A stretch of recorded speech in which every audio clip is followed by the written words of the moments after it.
Roberto update ng TikTok live ni Jock. Nag-decide ulit kami na mag-live today. Para may preparation pa kayo para bukas na magpa-fresh. Yan o. Sa mga walang ka-Valentine's Day dyan. Tama-tama, bukas po ang airing ng aming magpakailanman. Yan o, magpangailan. Entitled Sa kabila ng lahat. Kabila ng Lahat. Kasama ko po dyan si Lizelle Lopez, si Kuya William Lorenzo, si Glenda, si Alex Medina, si Sophie, si Sonia pala, mali. Si Sonia, andyan. So, panoorin niyo po bukas. Yan o. Another interesting story from Magpakailanman. Grabe yan, guys. Medyo sensitive yung issue, pero like,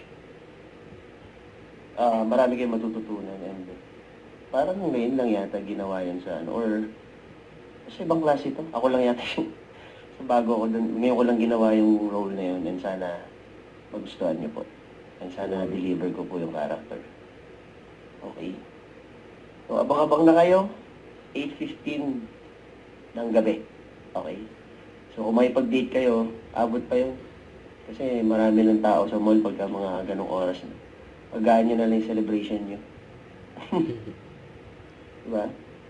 Kasi Hindi nyo napapansin yung glowing skin natin ngayon. Medyo hindi tayo dahil brag. Kasi nga, right now, parang ang target shoot namin or taping namin is by the end of February. So, nag-ready na tayo. Yun yung Task Force Firewall. Okay? Task Force Firewall. Medyo nagpe-prepare na tayo. Balik na naman sa chicken breast, gulay, workout. Ay, Yun. get ready with me. Ito talaga no, Donna? Don't forget to subscribe, click the notification bell for my update. Easy tweet short yung action live. Stay tuned for more videos. See ya.